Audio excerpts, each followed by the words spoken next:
இதுக்கு மட்டும் எப்படி வராங்க?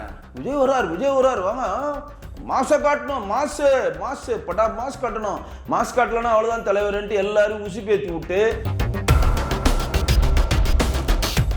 விஜய் அவர்களே உங்களை நீங்க திருத்திக்கங்க. ஏன்னா நீங்கள் எப்பொழுது இந்த மாதிரி கூட்டத்தை காட்டி மாஸ் காட்டுறேன்னு சொல்றீங்களோ அன்றைக்கு உங்களுக்கு கூட இருக்கிற விசிலடிச்சாங்கூசி குச்சிகளால் பாதிக்கப்படுற பொதுமக்கள் உங்களை வெறுப்பாங்க. யோ நீ கத்துற ஓரமானு கத்திட்டு போயா, எங்க வேலையை கெடுக்கிற. வணக்கம் சார். வணக்கம் ஜி. சார், இப்போ நம்ம எதை பற்றி பேச போகிறோன்னா எடப்பாடி அவர்களோட சுற்றுப்பயணம். நேற்று கோவில்பட்டி அப்படி இப்படின்னு முடிச்சுட்டு வந்திருக்காரு. இப்போது ஒரு பக்கம் முதல்வர் அவர்களும் தன்னோட சுற்றுப்பயணத்தை திருவாரூர்லேருந்து ஆரம்பிச்சிருக்காரு. ரெண்டுத்துக்குமான மக்கள் ஆதரவு எப்படி இருக்குது? இல்லை, எடப்பாடி அவர்கள் சுற்றுப்பயணம் இப்போ ஆரம்பித்த மாதிரி ஒரு கட்டமைப்பை யாருமே ஏற்படுத்துகிறாங்க. பட் அவர் ஒரு வருடத்துக்கு முன்னாடியே தமிழ்நாட்டில் இருக்கக்கூடிய 234 தொகுதிகளுக்கும் சுற்றி வந்துட்டார். அப்பயே மிகப்பெரிய ஒரு சூறாவளி சுற்றுப்பயணம் போய் திமுக ஆட்சியில் மக்கள் விரோத போக்கா என்னென்ன செயல்பட்டாங்க அப்படின்றத புள்ளி விவரமா மக்கள் மனதில் கொண்டு போய் சேர்த்துட்டார். அதாவது ட்ரையல் எப்பயோ முடிஞ்சிருச்சு. இப்ப மெயின் பிக்சரா ஒவ்வொரு மாவட்டமும் அவர் சென்றுட்டு இருக்கிறார். முதல் நம்ம மயிலாப்பூர்ல இருந்து தொடங்கி நேற்று சிவகாசி விருதுநகர்ல ராஜேந்திர பாலாஜி அவர்களை ஆதரித்து புள்ளி விவரங்களை சொல்றார். அதாவது திமுக செய்யல அட்டூழியங்களை சொல்லுவதை விட தன்னுடைய ஆட்சி காலத்தில் என்னென்ன நன்மைகள் மக்களுக்கு செஞ்சோம். 7.5% நம்ம மருத்துவக் கல்லூரியில் நீட்டு தேர்வில் எழுதுறவங்களுக்கு, அரசு மருத்துவக் கல்லூரியில் படிப்பவர்களுக்காக உள் ஒதுக்கீடை நாங்கள் ஏற்படுத்தி கொடுத்தோம். 3000 மாணவர்கள் இன்னைக்கு வரையும் பயன்படுறாங்க. இது எடப்பாடி அவர்களுடைய திட்டத்தில் இருக்கிற ஒரு மைல்கல்லான ஒரு திட்டம். ப்ளஸ் காவேரி குண்டாறு திட்டம் வந்திருந்தா நீங்கள் மேட்டூரில் கடைமழையில் இருக்கக்கூடிய ஒவ்வொரு ஊர்களுக்கும் அந்த தண்ணியை கொண்டு போய் சேர்த்துருக்கலாம். ஆனால் அந்த திட்டத்தை திமுக முடக்கி விட்டது அப்படின்றத அதையும் குறிப்பிட்டு சொல்கிறாரு. சேலத்தில் ஆத்தூரில் தலைவாசலில் மிகப்பெரிய ஒரு கால்நடை பூங்காவை கொண்டு வந்தார். உலகத்தரமிக்க ஒரு கால்நடை பூங்காவுக்கு ஆரம்ப கட்ட பணிகள் நடந்து கொண்டிருப்ப ஆட்சி மாறினப்ப திமுக அது வேண்டுமென்றே தடுத்து விட்டது அப்படின்றதையும் தன்னில் சொல்லியிருக்காரு. மருத்துவக் கல்லூரியிலிருந்து தாலிக்கு தங்கம் திட்டத்திலிருந்து ப்ளஸ் ஸ்கூட்டி மானியம் கொடுக்கறதுனால எவ்வளோ மகளிர் சுய வேலை வாய்ப்பு பெற்று நீங்க பயன் பெற்றாங்க. தாலிக்கு தங்கம் திட்டம் நீங்க கொண்டு வந்தீங்கன்னா இன்னைக்கு ஒரு பவுன் தங்கம் 1 லட்சம் ரூபாய்க்கு மேல வந்துருச்சு. ஆனா இவங்க 1000 ரூபாய் கொடுக்குறோம் எவ்வளவு கொடுக்குறாங்க? 12 24 36,000 தான் ஒரு தவ புதல்வன் திட்டத்தினாலவங்க மகளிர்களுடைய திட்டத்தில் அவங்க கொடுக்கறது. இதையெல்லாம் கொண்டு போய் சேர்க்கிறார். அதாவது குறை சொல்லிக்கொண்டே அவர் இருப்பதில்லை. தன்னுடைய ஆட்சி காலத்தில் கொரோனா பீரியட்லையும் எவ்வளவு செம்மையாக நாங்கள் ஆட்சி அமைச்சோம், கொரோனா பீரியட்லையும் கடனை எவ்வளவு கட்டுக்கொள்ள வச்சிருந்தோம், கொரோனா பீரியட்லையும் 5.5 லட்சம் கடனதோட அவர் விட்டுட்டு போனாரு. இன்றைக்கு சுதந்திரம் அடைந்த 75 ஆண்டுகள் ஆகி 5.5 லட்சம் கோடி கடன்ல 2021 இருந்தது. அதே 5.5 லட்சம் கோடி கடனை 5 ஆண்டுகள்ல திமுக அரசு வாங்கி சாதனை பண்ணிருக்கு அப்படின்றதையும் பொது வழியில் வைக்கிறாரு. வருடத்திற்கு 82,000 கோடி வட்டியை இந்த அரசாங்கம் கட்டி கொண்டிருக்கின்றது வைக்கிறாரு. 8,500 கொலைகள் இதுவரை 21 25 வரை நடந்திருக்கின்ற டேட்டாவையும் முன்வைக்கிறாரு. அது போக்சோ வழக்கில் 6,000 வழக்குகள் பதிவாயிருக்கு. அதற்கு 105 கோடி நாங்கள் நிவாரணமே கொடுத்துருக்கோம்னு சொல்லி சமூக நலத்துறை அமைச்சராக கீதா ஜீவன் பெருமையா பேசுறாங்க. அதையும் வைக்கிறாரு. லாக்அப் டெத் இதுவரை 36 லாக்அப் டெத் தமிழ்நாட்டில் நடந்திருக்கிறது. லாஸ்டா சிவகங்கை மாவட்டம் மானாமதுரில் இடைப்புதூர்ல நடந்த அந்த ஆகாஷ் மரணத்தில் இன்னைக்கு வரையும் அவங்க பாடி வாங்கல. இன்னைக்கும் அது போராட்ட களமாக தான் இருக்கு. இதையெல்லாம் பொது வழியில் மக்களிடம் கொண்டு போய் சேர்த்து கொண்டிருக்கிறார். அதாவது ஒரு வருடத்துக்கு முன்னமே எடப்பாடி அவர்களுடைய மிகப்பெரிய பிளஸ் என்னன்னா, அவர்தான் ஒரு வருடத்துக்கு முன்னாடியே சுற்றுப்பயணத்தை ஆரம்பிச்சு திமுக அவலங்களில் மக்களிடம் சேர்த்தார். அவர்தான் கூட்டணியை முதல்ல தேசிய ஜனநாயக கூட்டணியில் பாஜகவுடைய தேசிய ஜனநாயக கூட்டணியில் இணைந்து மிகப்பெரிய ஒரு வலுவான முதல் கூட்டணியை அவர்தான் உருவாக்குனாரு. அவர்தான் முதல் தேர்தல் மேனிஃபெஸ்டோவும் வெளியிட்டாரு. அவர்தான் முதல் தொகுதி பங்கீட்டையும் வெளியிட்டாரு. ஸோ எல்லாத்திலும் முதலில் ஃபர்ஸ்டா அவர் செஞ்சதுனால இந்த தேர்தலில் முதலாவதா தமிழ்நாட்டின் முதலமைச்சராக அவர் அமர்வார்ன்றதுல எந்த ஒரு மாற்று கிடையாது. ஓகே சார், இப்போ இவ்வளவு விஷயம் ஷேர் பண்ணிருக்கீங்க. இப்போ தாவேகா தலைவர் விஜய் பெரம்பூர்ல வேட்புமனு தாக்கல் பண்ணிட்டு கொளத்தூர்ல போகும்போது அங்க போலீஸார் தடுத்துட்டாங்க. ஆனால் இதுக்கான காரணத்தை ஆதவர்ஜன் என்ன சொல்கிறாருன்னா, இது முதல்வர் பண்ண வேலை, கரூர் சம்பவம் மாதிரி இது ஒன்று கிரியேட் பண்ண பார்க்குறாங்க அப்படின்னு குற்றச்சாட்டை முன்வைக்கிறாரு. நேற்று கூட பார்த்தீங்கன்னா அவர் பேசுகிற இடத்துல பாட்டில் வச்சு எரிஞ்சிருக்காங்க. இது என்ன மாதிரியான சூழ்நிலை? இல்லை, பாட்டில் வச்சு எரிஞ்சது 2 பேர் குடி தகராறில் எரிஞ்சது. அதுக்கு போலீஸ் விளக்கம் கொடுத்துருச்சு. முதல்ல ஆதவர்ஜனா ஒரு விஷயத்தை புரிஞ்சுக்கணும். இன்றைக்கு கார்பந்து அரசாங்கம் தான் இருக்குது, சட்டம் ஒழுங்கு தேர்தல் ஆணைய திட்டம் தான் இருக்குது. சட்டம் ஒழுங்கு அவங்க தான் அதுக்கு பதில் சொல்லணும். ரெண்டாவது, நீங்கள் ஒரு இடத்துல கூட்டம் போடுறீங்க அப்படின்னா அதற்கான இணையதளம், தேர்தல் ஆணையத்தினால இணையதளம் சுபிச்சாவை ஏதோ ஒரு பேர் சுவிதான்னு நினைக்கிறேன், அந்த இணையதளத்தில் போய் நீங்கள் 48 மணி நேரத்துக்கு முன்னாடி அப்லோட் பண்ணணும். எந்த இடத்துல நீங்கள் கூட்டம் போட போறீங்க, எந்த இடத்துல மக்களை சந்திக்க போறீங்க, எந்த பாயிண்ட்ல நீங்க பேச போறீங்க, அதை அப்லோட் பண்ணோன்னா உங்களுக்கு நேரடியாக வந்து அது சில கேள்விகள்லாம் கேட்பாங்க. எவ்வளோ பேர் நீங்கள் கூடுவீங்க, எவ்வளோ வாகனங்கள் வரும், எவ்வளோ நேரம் பேசுவீங்க, என்ன டைம் வருவீங்க, எந்த டைம் போவீங்க அப்படின்றப்ப இவங்க எல்லாம் என்ன பண்ணுறானுங்க, பழைய காலத்தை ஃபாலோ பண்ணி மனுவாக எழுதிட்டு போய் 100 பேர் வருவாங்கன்னு பண்ணாங்க, ரிஜெக்ட் பண்ணாங்க. திருப்பி அப்புறம் அப்லோட் பண்ணி ஆன்லைனில் போய் அப்லோட் பண்ணி அப்ரூவ் வாங்கினாங்க. அப்ரூவ் வாங்கிட்டு ஏதோ ஒரு ஃபார்மாலிட்டியாக ஃபில் பண்ணுற மாதிரி 100 பேர் வருவான்னு ஃபில்அப் பண்ணி கொடுத்துட்டு வந்திருக்கானுங்க. அங்கே போய் பார்த்தா இவரை பார்க்க 5000 பேர் வந்து நிற்கிறான். அவங்க 100 பேர் வந்தாங்கன்னா 100 பேரை அடக்குவதற்கான போலீஸ் தான் அங்கே இருக்கும், மாநில போலீஸார் அவ்வளோதான் கொடுப்பாங்க. ஏன்னா தமிழ்நாடு ஃபுல்லாக தேர்தல் பரப்புரை நடந்துட்டு இருக்கு, தமிழ்நாடு ஃபுல்லாக எல்லா தலைவரும் பரப்புரை பண்ணிட்டு இருக்காங்க, எல்லா கட்சி தலைவரும் பரப்புரை பண்ணுறாங்க. எடப்பாடி இந்த பக்கம் பண்ணிட்டு இருக்காரு, இந்த பக்கம் ஸ்டாலின் அவர்கள் பண்ணிட்டு இருக்காரு, உதயநிதி பண்ணிட்டு இருக்காரு, எல் முருகன்ஜி பண்ணிட்டு இருக்காரு, எல்லா கட்சி தலைவர் நாம் தமிழர் சீமான் பண்ணிட்டு இருக்காரு.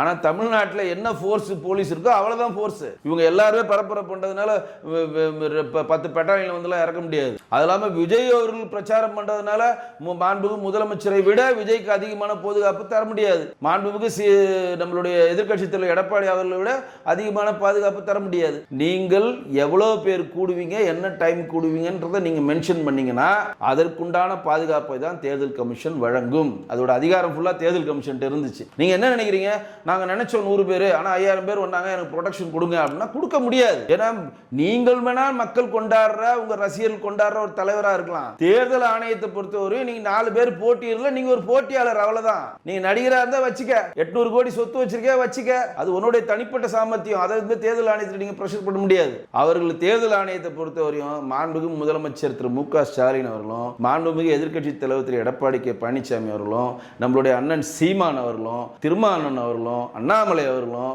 நாயனார் நாகேந்திர அவர்களும், விஜய் அவர்களும் எல்லாரும் ஒண்ணுதான். விஜய் வந்து நான் நடிகை, என்னை பார்க்க நிறைய பேர் வந்துட்டாங்க, அதனால இருக்கிற வேலையெல்லாம் விட்டு எல்லாம் கூடினு எனக்காக பாதுகாப்பு அதிகப்படுத்தலாம், அதிகப்படுத்த முடியாது. நீங்கள் உங்கள் தொண்டர்களை நீங்கள் தான் கட்டுப்படுத்த வேண்டும். இந்த விசிலடிச்சாங்குஞ்சியை என்னைக்கு கட்டுப்படுத்தல? ஏன்னா இன்னைக்கு எங்களுக்கு என்ன பயமா இருக்குன்னா, ஒவ்வொரு விஜய் கூடுறப்ப ஒவ்வொருத்தன் பலியாகிறான். நீங்க 51 பேர் பலியாயிருக்கான். லாஸ்டா தஞ்சாவூர்ல வண்டி பின்னாடி போனோம், செத்துட்டான். ஆனா ஒரு வாட்டி கூட அதற்கான ஒரு மறுப்புரையோ ஒரு ஆக்ஷனோ விஜய் சொன்ன மாதிரி தெரியல, ஆதவர்ஜுனா சொன்ன மாதிரி தெரியல. எங்களை பின்தொடரக்கூடாது, நாங்கள் சிசிடிவி வச்சு மேலே எடுத்துட்டு இருக்கோம், எங்களை யாராவது பின்தொடர்ந்ததை நாங்கள் கண்டுபிடித்தால் அந்த மாவட்ட தலைவர்கிட்ட சொல்லி உங்களுடைய அடிப்படை கட்சி உறுப்பினர் பதவியிலிருந்து தூக்குவோன்னு சொல்லு. ஏன் சொல்ல மாட்டேன்ற? செயற்கையான கூட்டம் கூட்டப்படுகிறது. தயவு செய்து மக்கள் புரிஞ்சுக்கணும். நல்ல கண்ணு அவர் இறப்புக்கு விஜய் போனாரு, 10,000 பேர் பின்னாடி போனானா? ப்ரொடியூசர் டி சிவா அவர் கல்யாணத்துக்கு போனாரு, விஜய் 50,000 பேர் போனானா? இங்க நம்ம ஜெகன்மோகன் ரெட்டியோட சொந்தக்கார கட்டியாதுக்கு லீ மெடியன் ஹோட்டலுக்கு போனாரு, 50,000 பேர் விஜய் பின்னாடி போனாங்களா? திரிஷாவோட நாய்க்குட்டியை பார்க்க விஜய் போனாரு, 50,000 பேர் பின்னாடி போயிட்டானா? கீர்த்தி சுரேஷோட கல்யாணத்துக்கு போனாரு, 50,000 பேர் போனானா? இன்னைக்கு சம்பந்தமே எல்லாம் மும்பை போய் நம்ம அட்லியும் பிரியாவுடைய வளகாப்புக்கு போய் கலந்துட்டு வந்தாரு, 50,000 பேர் பின்னாடி போயிட்டானா?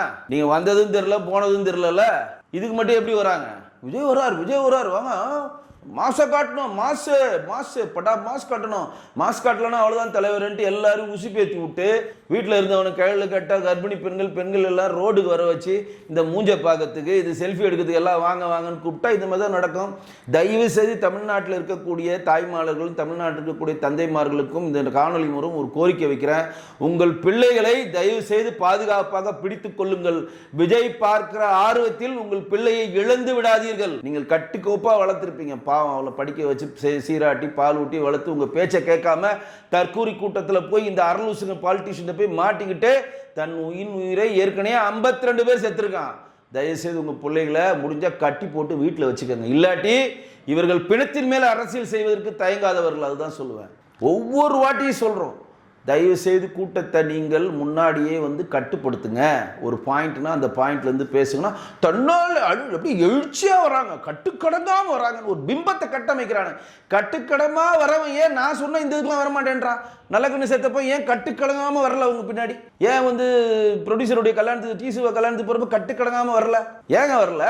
ஒரு பாயை ஒரு பிம்பத்தை தலைவர் வந்துட்டாரு வந்து அதை மாஸ்க் காட்டினா தான் நம்ம எல்லாரும் பார்த்து பயப்படும். இவங்க என்ன நினைக்கிறாங்கன்னா, இது இந்த மாசை பார்த்து தமிழ்நாட்டில் இருக்கக்கூடிய ரெஸ்ட் ஆஃப் த பீப்புள் எல்லாமே ஆஹா விஜய்க்கு ஆதரவு பெருகிடுச்சு, விஜய் தான் அடுத்த முதலமைச்சர் அப்படின்னு ஒரு கட்டமைப்பை ஏற்படுத்தலாம்னு நினைக்கிறாங்க. தயவு செய்து புரிந்து கொள்ளுங்கள். விசிலடிச்சாங்குஞ்சிகளுக்கு பண்ற ஒரு விஷயம் வந்து ஒட்டுமொத்த மக்களிடம் கொண்டு போய் சேரா. இன்னொன்னு சொல்றேன், விஜய் அவர்களே உங்களை நீங்க திருத்திக்கங்க. ஏன்னா நீங்கள் எப்பொழுது இந்த மாதிரி கூட்டத்தை காட்டி மாஸ் காட்டுறேன்னு சொல்றீங்களோ அன்றைக்கு உங்களுக்கு கூட இருக்கிற விசிலடிச்சாங்கூசி குச்சிகளால் பாதிக்கப்படுற பொதுமக்கள் உங்களை வெறுப்பாங்க.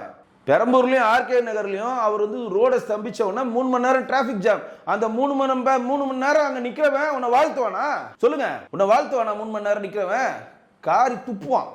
யோ நீ கத்துற ஓரமானு கத்திட்டு போயா, எங்க வேலையை ஏன் கெடுக்கிற?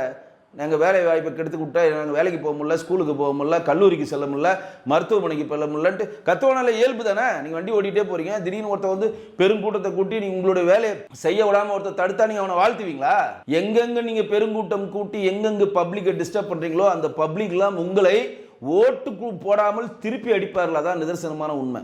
விஜயோட பிரச்சாரத்துக்கு வந்து உரிய பாதுகாப்பு வேணும்னு சிடிஆர் நிர்மல்குமார் வந்து அமித்ஷாவுக்கு கடிதம் எழுதியிருக்காரு. அவருக்கு வந்து பாதுகாப்பு பத்தலை அப்படின்னு சொல்லிட்டு. இப்போ எதனால் வந்து இந்த மாதிரி ஒரு விஷயத்தை எடுக்கிறாங்க அவங்க கையில்? இல்லை, அவங்க வந்து எப்படின்னா சார், ஒரு கட்டமைப்பு, ஒரு பிம்பத்தை கட்டமைக்கிறாங்க. நாங்கள் பெரிய அப்பா டக்கரு, எங்களுக்கு பாதுகாப்பு கொடுங்கன்னு.